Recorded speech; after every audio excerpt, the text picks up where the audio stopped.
You're listening to The Hard Truth with John Deaton. John Deaton is a Marine veteran, lawyer, and best-selling author who stared down poverty, survived street violence, and beat cancer to fight another day. From the streets to the courtroom, Deaton has taken on corporate greed and fought against government fraud and overreach. Always for the little guy, a proud father of 3 girls, Deaton brings you the raw, unfiltered truth that hits hard and holds nothing back. Join us as we dive into his journey, his vision, and what he hopes to bring to the people of Massachusetts. Don't you dare touch that dial or change the channel, because it's Sunday at 7 p.m. and you're listening to iHeart's WRKO, The Hard Truth. I'm John Deaton. Hope everyone had a good week. Unfortunately, I think it's safe to say that it's been a very somber week. It's been a week now since the assassination of Charlie Kirk. And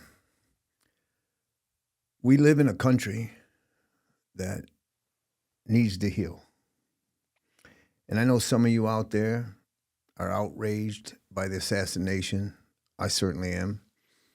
And it's at a time where some people are saying, no, unity isn't the right answer, that revenge or retaliation.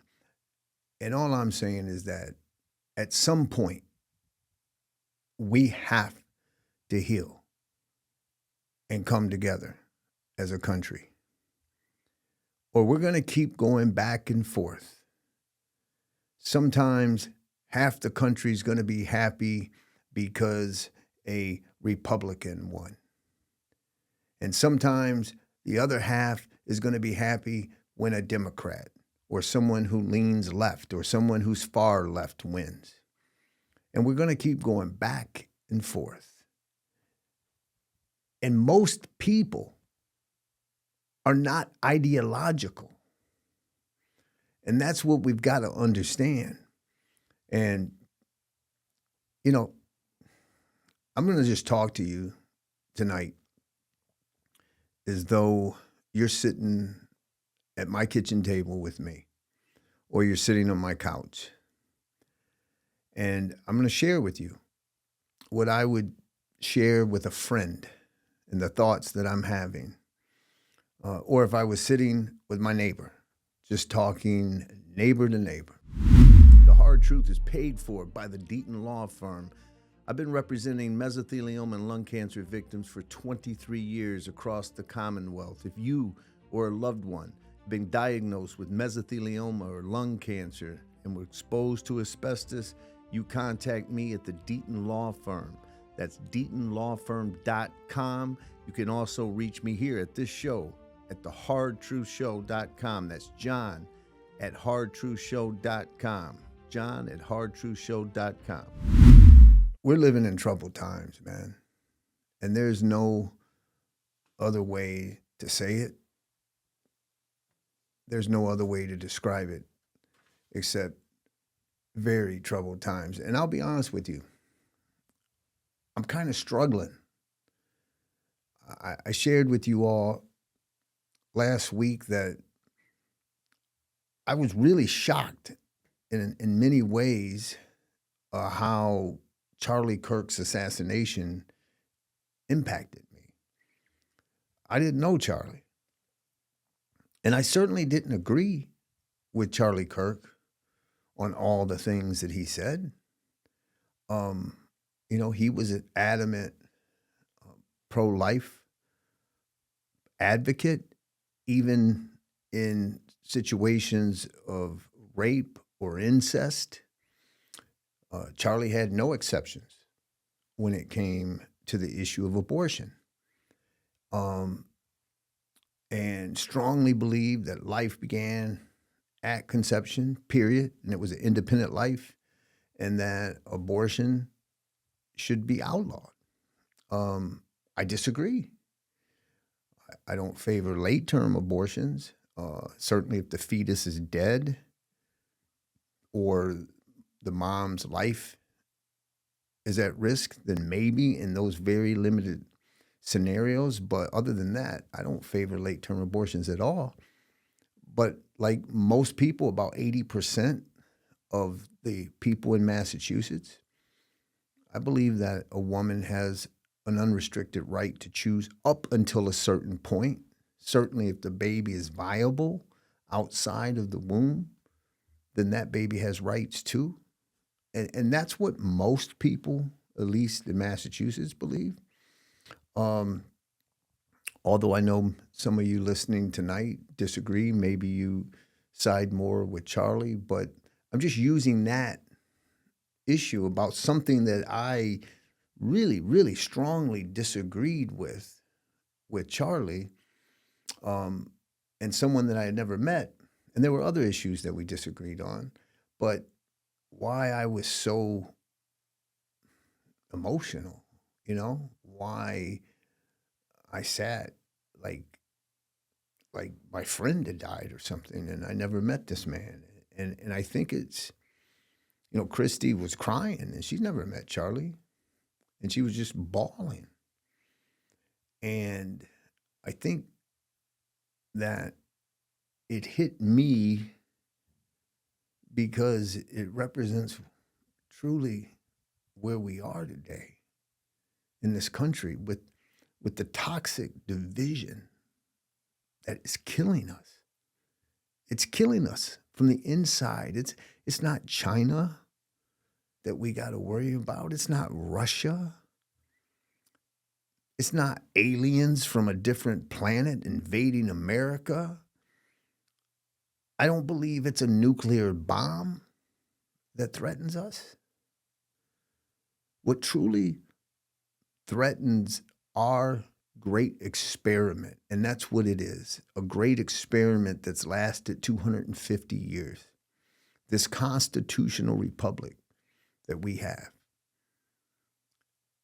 the fight for freedom that we have endured.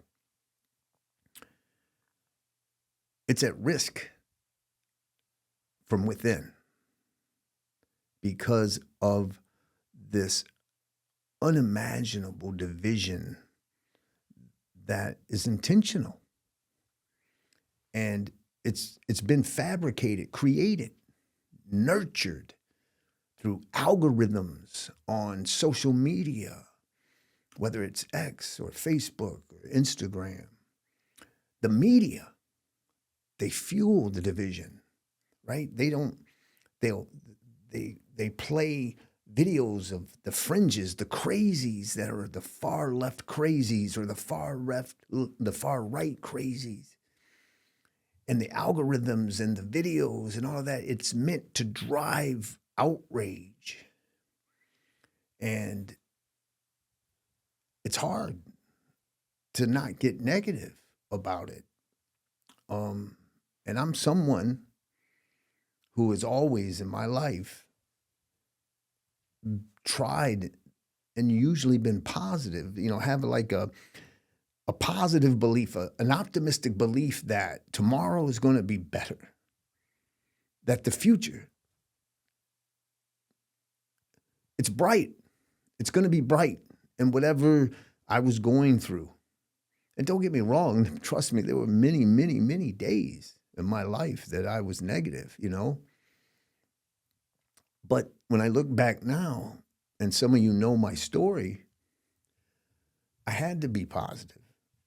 And it's what got me through it, like many of you know, I talked about it in my book, Food Stamp Warrior. I talked about it on this show. Between the ages of 9 and 11, I was brutally raped by a child predator. And when I say brutally, imagine the most worst things that could be done to a child. And you're probably not close to what I went through. And the child predator said that my mother would be killed if she found out, or if anyone found out, he would kill her. And about 3 years before he first started raping me, I watched my mother get stabbed. And my mother fell to the ground, and she's bleeding from her back profusely. And I'm laying on the ground with my mother saying, "Mommy, please don't die." Please don't die. Because if my mother died, it would be over for me. That's all I had. My dad wasn't around. And so you can imagine after a 6-year-old witnesses his mom get stabbed and almost die in front of him when this child predator promises and threatens that he's going to kill my mother. That's how you buy silence. I mean, I was so scared that my mom would find out. And I don't mean to get graphic, but I threw my underwear out a couple times because it was so blood-soaked. Because if my mom saw that, then she might find out. And if she finds out, she's going to die. And in that 2-year period of being raped repeatedly and beaten by this monster, I had to believe there was a better day. I had to have the hope that it won't always be like this. It'll get better. And so that got me through. You know, my worst childhood memory isn't being raped. If you want me to be completely honest with you, my worst childhood memory is on the nights that we didn't have food. I remember going to my mom telling me it's time for bed. And my mom saying to me, John, go to bed, John. That's what she called me. And I said, but Mommy, I'm hungry. Mommy, I'm hungry. And we didn't have any food that night. And there was a couple of these nights in a row in my childhood. My mother said, I'm sorry, honey. Mommy will try to figure something out tomorrow. And then I would listen to my mom cry herself to sleep at night on those nights. And I could hear the humiliation. I could hear and feel the shame that she was going through. That she was beating herself up. Like, what kind of mom is she if she can't feed, her son or her children? So that's my worst childhood memory, listening to those cries at night. Okay, I was young, but I held on that it's got to get better than this, right? There has to be, it won't always be like this. One day I'll be eating at a buffet, whatever positive thought you could have. And there were other instances in my life when I had to hang on to that positivity, and believe that tomorrow would bring a better day. And I'll share a couple more of those and get to this point of toxic division. I'm John Deaton. You're listening to The Hard Truth. Come back from the break. Welcome back to The Hard Truth. I'm John Deaton. Listen, you can reach me at the show at john@hardtruthshow.com. john@hardtruthshow.com. You can follow me on X at John E. Deaton and the number 1, John E. Deaton and the number 1. So before the break, I was going over some personal incidences in my life where I hang on to this positive. I was always able to find something positive, believe that the future would be better and that would get me through whatever issue. And I went over, the unfortunate child predator and the rapes. And I went over my mom crying at night because we didn't have food to eat. When I was young, I was diagnosed with cancer while I was in college. And I had a little bout in my first year of law school here in Boston at New England School of Law. And, at one point, and I write this in my book, Food Stamp Warrior, I'm 6'1", and I got down to about 135, 138 pounds. It's not an attractive look, trust me. 6'1" and that little bit of weight because of the treatment. It was a rough time, and it was very, very difficult to get through. But I always believed that tomorrow is going to get better, right? You just keep digging down, man. You grit your teeth. You bite down on your mouth guard kind of thing, and you fight harder. And you keep working hard, and you believe in yourself, and you believe in your country. and that you live in the greatest country in the world, and things are going to get better, man. And it got me through. You know, when I opened up my law firm, the Deaton Law Firm, I gave up a job making really good money. And I had student loan debt. My ex-wife, Maria, who I'm friends with, she had student loan debt. And she didn't make a lot of money because she was a state prosecutor. And I wanted to be my own boss. And I was making really good money. But if I was going to open my own law firm, not only was I not going to make money for a couple of years, I was going to have to spend a lot of money. And I knew I'd have to put a lot of money on my credit card. And I maxed out my credit cards, 2 credit cards, $50,000 each, $100,000 in credit card debt at 19% interest. I was making $19,000 a month payments on credit cards for about a year. Finally settled a big case, and it helped me get out of debt. But there was a while there that I didn't know if I made the right decision, man. Like, I was a couple $100,000 in debt, and it's like, wow, I gave up this nice paying job to be my own boss. Did I screw the future, my daughter's future, because of my ego? Because I want to be the man, my own boss, and not be told, and I want to be, get the benefit of the fruits of my labor and not just make someone else a lot of money, but make my own family money. But I always believed that there was going to be a better day, man. I always believed it. There was going to be a better future for me because I lived in the greatest country in the world. And if you have talent and you take that talent and you combine it with an incredible work ethic, you're going to make it. The money will work itself out and you'll make it. I believe in that. I believe in my country that way. And it got me through. And we did and do live in the greatest country in the world. But that positive attitude, that optimism, that tomorrow will bring a better day, has always been one of, I think, my saving graces, to help me get through bad times. And my life is good. So don't get me wrong. I have money now, that I didn't have before. I'm out of debt. I have beautiful kids, Olivia, Jordan, and Layla, and 2 stepkids, Mackenzie and Jackson, and Christy. I have a good life. I got my pigs and my chickens in Bolton, my 2 dogs. So life for John Deaton is pretty damn good. And I'm blessed. And I worked my butt to get here. There's no doubt about it. I worked my butt. But I've been blessed.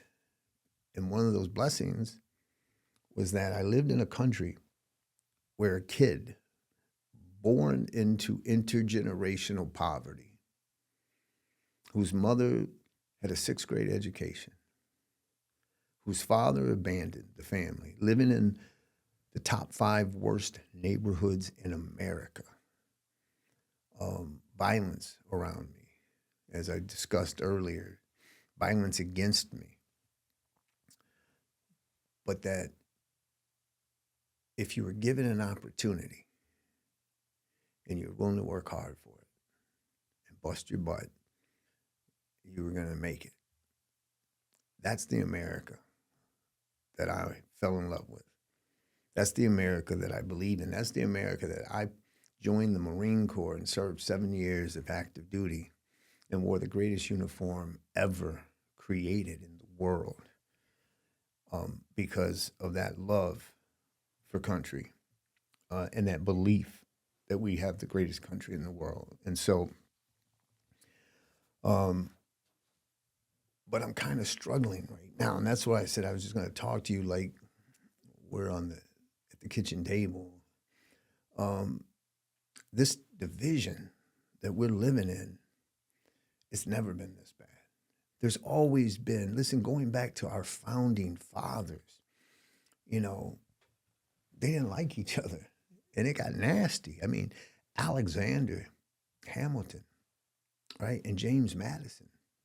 They couldn't stand each other. The Federalist Papers, heated debate over the U.S. Constitution. You go back through time, the Douglas Lincoln debates over slavery, some incredibly passionate stuff. So there's always been division in the country. There's always been political division and political agendas, but not like we're witnessing today. You know, I didn't live in those times, obviously. I guess we could ask Ed Markey. He lived in those times. He's been in Washington, you know, forever. But the division people need to understand is being driven, as I said earlier, by the media, by the algorithms, by the bots that are on Facebook and X and everywhere, by billionaires, whether it's George Soros on the left or it could be the Koch brothers. You could pick anyone on the right. They want this division. Elected leaders want this division between us. They want it so that they can stay in power. The more we're fighting each other, the more they get to rob us blind and do whatever they want to do. They want the division, man. I believe it. Like I said, they drive the outrage, and this is what they do. Like, there's almost a system to it, right? You like isolate people. You get them, once they're isolated, to surround themselves in an echo chamber so that they're only listening to people who think like they do. And they drive you to believe that there's like these two sides and that the other side is evil. The other side doesn't believe in freedom. The other side doesn't believe or love America, that it really is about good versus evil, and that the side that they're in is the good side and everyone else is in the evil side. And they start using, once they have isolated in an echo chamber, surrounded in the division of the two tribes, then they start using dehumanizing rhetoric, right? Comparing the person to Hitler. It's Hitler. It's Hitler all over. It's a monster. He or she's a monster. They must be eliminated. Threat to democracy, a threat to our republic. They're a danger. We won't survive. Democracy won't survive. The Constitution won't survive. And they keep it going and going and going. And then they play, like I said, these fringe people from every extreme, from one extreme to the far right to one extreme to the far left, that drives that outrage, that gets you even more mad with that dehumanizing rhetoric of eliminate Hitler, fascism, danger, threats. We'll never have a country again. There'll never be another election again. We won't survive this presidency. If Donald Trump is elected, America won't survive. If Kamala Harris is elected, America won't survive. That's what they do. And they're all need to be indicted for what they do, as far as I'm concerned. The media, all of them, play on this. In the meantime, ask yourself this. Who do you have the most in common with? Do you have the social media platform billionaires? Do you have more in common with Donald Trump? Do you have more in common with Elon Musk? Do you have more in common with Barack Obama or whoever you think is great on the left? Do you?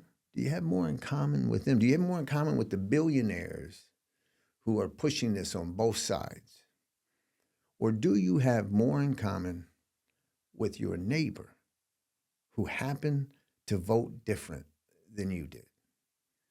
That's what we're going to explore when we come back from the break. You're listening to The Hard Truth on WRKO. I'm John Deaton. Welcome back to the show. This is The Hard Truth, and you're listening to John Deaton on WRKO. You can reach me at john@hardtruthshow.com, john@hardtruthshow.com. So, the question I asked before the break was, who do you have more in common with? The billionaires that push division behind the scenes, CEOs of multi-billion-dollar corporations, the billionaire classes, whether it's Elon Musk or Donald Trump or anyone else on both sides, or the neighbor who voted differently than you do. I would say to you that I believe with everything I am that you have more in common with someone. If you are a diehard Trump supporter and voter, I believe that you have more in common with a neighbor down the street who had a Biden sign or a Kamala sign and who supported Kamala Harris. You may disagree, and if you do, write in and let me know. Maybe we could talk about it. But, the chances are that if you went over and you sat down with the neighbor who voted differently than you did, you would find out that neighbor is concerned about things like the electric bills and how high electricity is in the Bay State now. The fact that in Massachusetts, we pay 75% higher than the national average.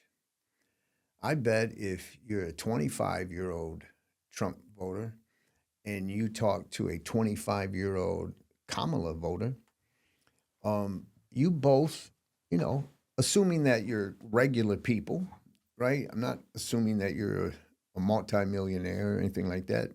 But if you're just regular people, that you're probably concerned with how unaffordable a house has become. And the fact that the average sale price in Massachusetts across the entire Commonwealth is $670,000. But if you're talking about the greater Boston area, it's $1.1 million.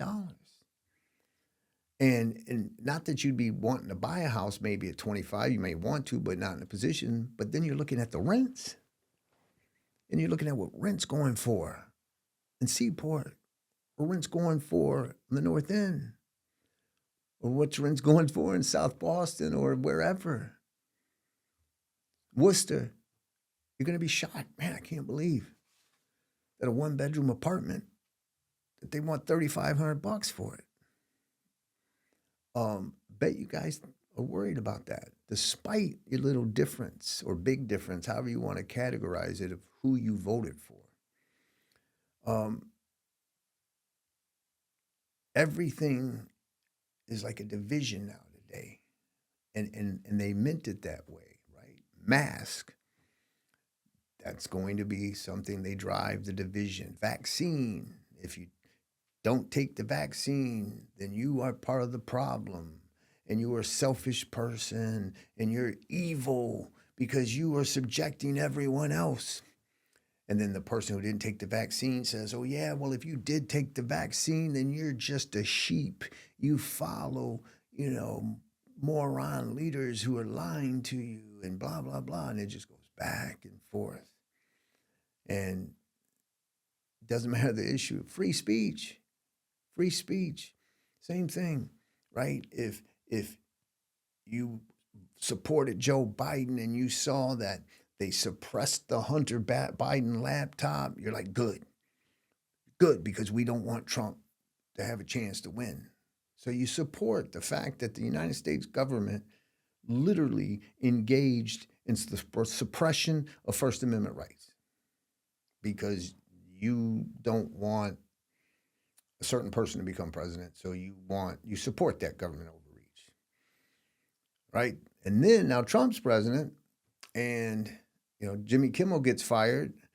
not just because Disney made a decision, but the FCC, the chairman of the FCC, threatened Disney that if you don't terminate Jimmy Kimmel, well, we're going to have to start investigating you, and we're going to have to, there's going to have to be consequences. People, that's government overreach. That's weaponizing an agency. That's the same thing that Biden's administration did. But we cheer it, right? People cheer it if you're on your team. If you're on your team, you excuse it. And now we have elected leaders say, well, what's good for the goose. No, somebody's got to stop doing that. And that's just one example. And so I guarantee you that your neighbors absolutely have more in common with you. What do we all want? We want Boston Commons to be safe if we are walking across the park. We want our kids to get a good education. We want to not be overtaxed, right? And so we can keep more of what we earn. We want a livable wage. We want to have access to affordable health care. We want to be able to take a vacation once in a while and enjoy life. Well, whoever voted opposite of you wants those same things too. And I wish that we could get back. And I think I took Charlie Kirk's death so hard because Charlie, whether you agree with him, disagree with him, like him, hate him, he was like, okay, this is what I believe. This is why I believe it. Now I'm going to show up, and instead of being on social media, we're going to go face to face and we're going to have a debate. And sometimes it's going to get heated. But if we stop talking to each other, then we lose that humanity. Then we start seeing each other as evil. And then that dehumanizing rhetoric that our leaders use starts impacting us. And the outrage begins. And here's what I can tell you, that what I said when I lost to Elizabeth Warren on my concession speech last year, I said, I just want people to know that if you voted for Donald Trump, it didn't make you a bad person. There are so many good people. Trust me, I met thousands of Trump supporters who are some of the best people on the planet. And I met people who were voting for Kamala, who were just the salt of the earth, great people. And so it didn't make you a communist, right, if you voted for Kamala. And it didn't make you a racist xenophobe if you voted for Trump. And we got to start looking at each other like that again. We got to start looking at each other. But now, like, boyfriend, girlfriend splits up. Brother and sister don't talk to each other anymore because one voted for one and one voted for the other, and they just can't take it. And what I hope everybody realizes that, and I know this may offend some of the Trump folks out there, but it really doesn't change, man. Like, it's kind of the same things happen over and over again. Like I said, look at free speech. Joe Biden's administration had people in the White House and the FBI literally reading tweets from people targeting people. They literally told Facebook and Instagram and X, Twitter, you better not put that Hunter Biden laptop. You better not talk about it, because that's Russian disinformation. They lied and they threatened social media platforms and lied and said, you better not put this out there. There'll be consequences. That is the United States government, with all the resources of the United States government coming down and saying, you better not do this. You better not talk about this. You better not. And they didn't. That is despicable government overreach. Period. Full stop. It's disgusting. And it is an absolute attack on First Amendment rights in this country.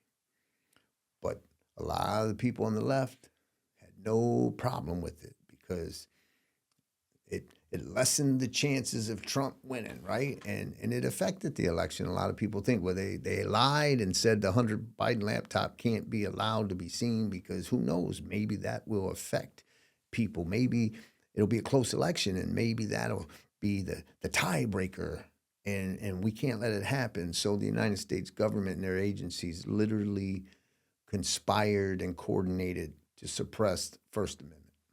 And some people cheered it on.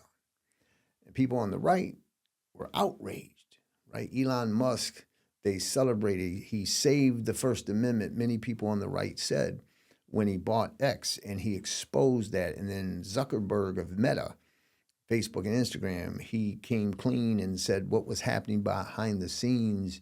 And understandably, people were outraged. Well, now Donald Trump is the president. And the same stuff is happening. The same stuff is happening, okay?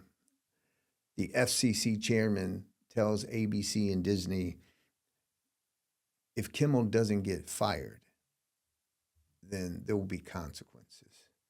So what are you going to do if you're a business?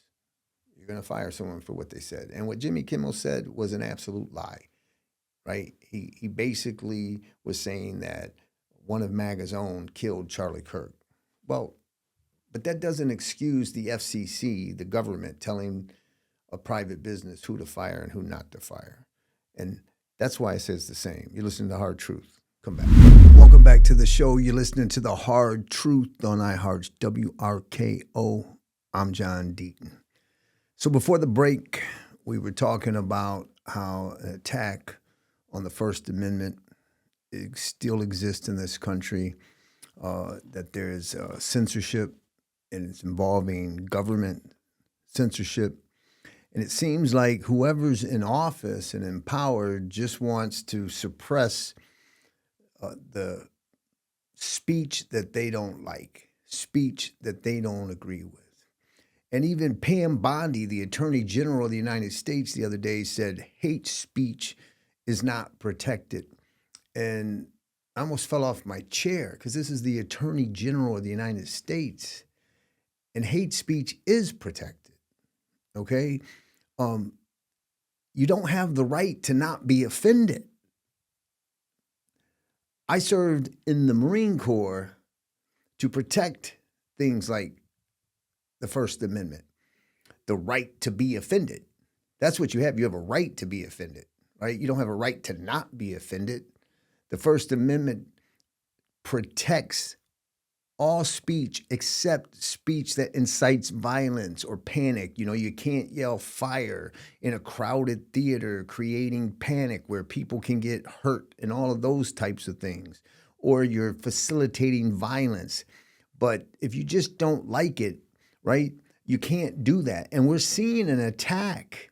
Listen, it happened under the Biden administration. They were weaponing these agencies. Let's take the Hunter laptop, right? They told the agencies that it was Russian disinformation. It was a lie. And they threatened the social media platforms and they took it down. And now you have, the Trump administration, FCC, doing the same thing related to Jimmy Kimmel. Fire him or there's going to be consequences. We cannot allow that to stand.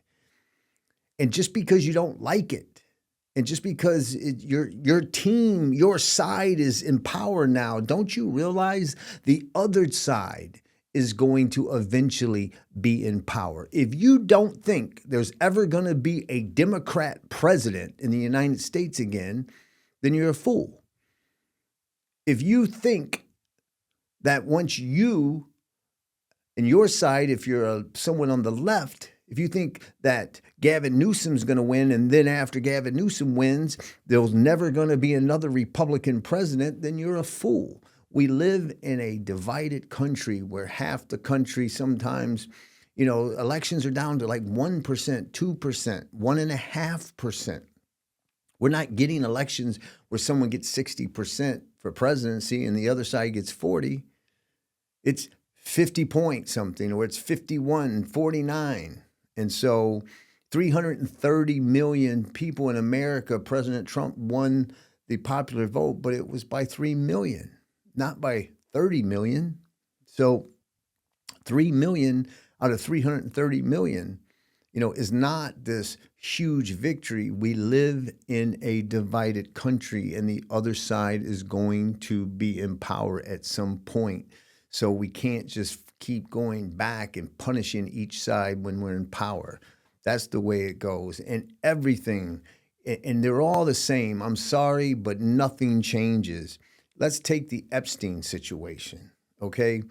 Many of you know that I was one of the first people in the country, and I'm going to prove it here tonight, one of the first people in the country to raise the Epstein issue on a massive political stage, okay?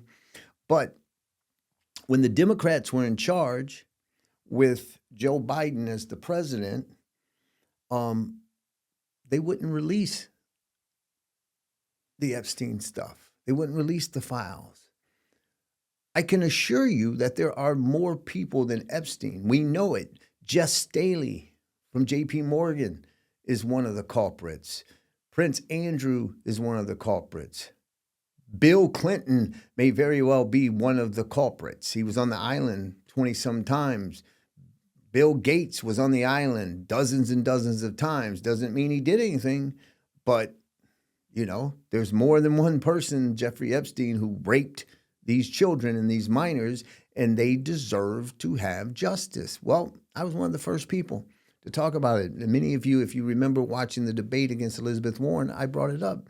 Speaking of Elizabeth Warren, I almost fell off my chair again, this time because someone on X sent me a post that she had made. All right, now, this is Senator Elizabeth Warren just on September 17th, and I'm going to play this. You're not going to believe it, all right? And remember, when they were in power and they could release all of the Epstein stuff, they refused to do so. And I'm going to remind everyone how I called Elizabeth Warren out on it when I stood before her on the debate stage. But this is what she said on September 17th. Check it out. There is another layer that you may not know about Epstein. A recent New York Times report revealed that Wall Street bank JP Morgan Chase had an extended business relationship with Jeffrey Epstein. The bank reportedly opened 134 accounts and processed over $1 billion in transactions for Epstein. And they did it despite warnings by bank employees that doing so could enable Epstein's crimes. And JP Morgan wasn't the only big bank connected to Epstein. Deutsche Bank executives also ignored warnings from their employees and continued to do business with Epstein. Why? Well, they estimated that they could generate up to $4 million a year in revenue from the guy. The American people deserve to know how big banks may have enabled Jeffrey Epstein's crimes. And that's why Democrats on the Senate Banking Committee are calling on Republicans to hold a hearing as soon as possible to hear from the executives of these big banks that worked with Epstein, including JP Morgan CEO Jamie Dimon. Their testimony could help Congress ensure that something like this never happens again. So, Senate Republicans, what are you afraid of? Call the hearing. Okay, can you believe that? That's what she said, right? She literally just said a recent report came out from the New York Times, and it mentions that JP Morgan Chase financed Epstein, and the Republicans have to do something about it on the Senate committee. Well, guess who is on the Senate committee? Elizabeth Warren. And guess who used to be president? Joe Biden. And guess who was before Elizabeth Warren and got questioned by Elizabeth Warren? Jamie Dimon of JP Morgan Chase. So I'm going to remind everyone here, a year ago, when I debated Senator Elizabeth Warren, I raised this question when she was in power and she had the ability to do something about it. She did nothing. So now I'm going to remind you of what happened in the debate against Elizabeth Warren and John Deaton. That's me. Here we go. I wish Senator Warren would attack inflation the way she attacks crypto. I wish she would attack securing the border the way she's focused on crypto. You know, she's so focused on crypto, she had the CEO of JP Morgan Chase available for questioning, and they had financed the largest child sex trafficking operation in history with Jeffrey Epstein. And you know, Senator Warren didn't ask a single question. She wanted to talk about crypto because she's so hyper-focused. Now, I know that because I was raped as a child for a period of 2 years, I might be a little more sensitive to those child rape victims, but I want to ask Senator Warren, why would you not ask one question? JP Morgan Chase settled for $290 million to these rape victims. They had to settle with the U.S. Virgin Islands. And Senator Warren doesn't ask a question. You want to know why? Because a former Democrat president's involved, because her donors are involved, because people that she knows are involved. Again, loyalty to an agenda, loyalty to a party. I come in and I want transparency on everything. I'd like her to answer the question on behalf of all those rape victims, though. I can't help it when she goes to ban an entire industry that they're motivated against her because they see a viable candidate. But listen, the rules are already there. Senator Warren, you notice she didn't answer the question about those rape victims. You know, you can't call yourself a absolute warrior for women if you only select the women you're willing to protect. Okay, now, so there you go. A year ago, I confront Elizabeth Warren about Jeffrey Epstein, about JP Morgan Chase, about Jamie Dimon. You see how politics are? You see how they lie to you? And a year later, she acts like she didn't know anything about it. By the way, her ex-husband is on the flight logs. So when I say the people she knows, I wasn't joking. Okay, not just Bill Clinton and other people she knows. Her ex-husband was on the flight logs of Jeffrey Epstein. Doesn't necessarily mean he did anything wrong, but he's on the flight logs, and they would not disclose him. She wouldn't touch the Epstein stuff when her party was in power. She didn't ask a single question for those rape victims. And now she wants to act like she just learned a year later about the connection between JP Morgan Chase, Deutsche Bank, and Jeffrey Epstein. It is why politics are so disgusting. These career politicians like her, like Ed Markey, they get up, they gaslight everyone in the world. It's sickening. Okay, and the reason why I get frustrated and say nothing changes is because now President Trump is in office. Kash Patel's the FBI director. Dan Bongino's the deputy FBI director. They all said that when they got there, they were going to release the files, and now they're there, and they're not releasing the files. And I'll tell you why. It's not because I think Donald Trump is like part of it. It's because the donors, the billionaires, okay, people, there could be a connection. I believe Epstein was absolutely connected to intelligence, Mossad and Israel, CIA, you name it. They don't want us to know. We need transparency, and we're not getting transparency. I'm John Deaton. This is The Hard Truth. Have a great week. The Hard Truth is paid for by the Deaton Law Firm. I've been representing mesothelioma and lung cancer victims for 23 years across the Commonwealth. If you or a loved one been diagnosed with mesothelioma or lung cancer and were exposed to asbestos, you contact me at the Deaton Law Firm. That's DeatonLawFirm.com. You can also reach me here at this show at thehardtruthshow.com. That's John at hardtruthshow.com. John at hardtruthshow.com.